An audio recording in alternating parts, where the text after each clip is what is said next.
Hi, this is Kevin. Guys, this week we're going to go through the ending of our studies of the book of Jeremiah and then go straight into the next book he most likely wrote, which is the book of Lamentations, or the book of lamentings, of grievings, of cryings out before God. So we're going to finish those both up this week.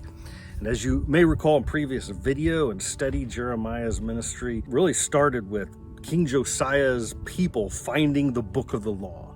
How did they miss the book of the law? How did they lose it? Well, they found it. And Jeremiah is inspired by God's written scriptures, by God's scrolls, and he ends up committing the rest of his life to sharing God's words to the people of Judah. And he does it through the course of a number of kings, all the way until the most grievous event in the people of Israel's and Judah's history.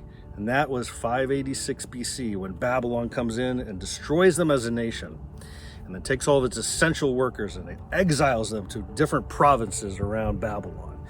And Jeremiah got to witness that firsthand and then go through a grieving stage the right way with the people of Judah. And that's where we get into the book of Lamentations. But he was very much a prophet of the heart. So this week we're going to take a look at three passages in particular. The first one is actually I've taken as my own life theme passage. And Jeremiah is really reflecting on what God's done in his life. And then he says, God, you gave me some special words, and they're inside of me. And I've spoken out on them. You've caused me to do some kind of ministry that people have not liked. They have not liked the way I've delivered this message. And so it's caused me pain and derision and pain all day long. So what I decided to do is just shut it up inside of me. And problem is, shut up inside of me, it's become like a fire inside of my bones. And I am weary of holding it in, and indeed I cannot. So I got to go again and speak out in your name. Yeah, you're going to like those verses. But then we're going to go over to chapter 31. This is the New Covenant chapter, right? Peter in the New Testament later refers to this prophecy of Jeremiah chapter 31. So does Paul. So does the writer to the Hebrews. The New Covenant is the covenant Jesus is going to bring, right? And we need to look at it because it says this is a different kind of covenant. It's not going to be like the covenant that God makes with the whole nation of Israel, and then you're saved by getting under Israel's umbrella, Ella, A.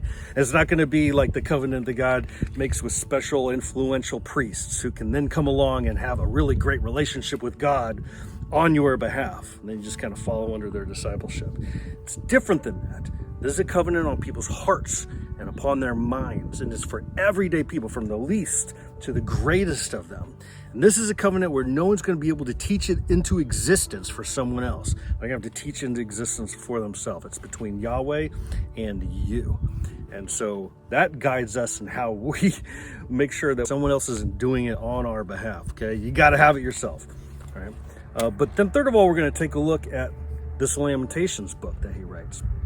This is really a way for the people of Judah to not just have something sad happen to them and then they hopefully that they survive and come out on the other end. God wants his people to be recovered and healthy. And he gives 5 songs of deep lamentings and grieving to bring people through the grief stages of what they did wrong and also what they feel God did wrong to them, to the other side of remembering things straight again. And we're going to especially look at chapter 3, verses 1 through 40. It's beautiful, the journey that it goes on of being honest with God about how you feel about him now, but then reminding your soul also, what is God really, and what can we do from here? I would be remiss if I didn't point out that there's poetic intelligence in Lamentations. We got to mention it.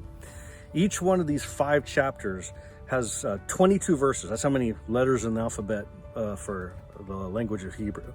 And so it's kind of like verse 1 begins with A, verse 2 begins with B, then it goes C, D, E, F, G, only it's not English, it's Hebrew. So it's Aleph, Bet, Gamel, Dalet, Hey, Waw, Vav, and so on.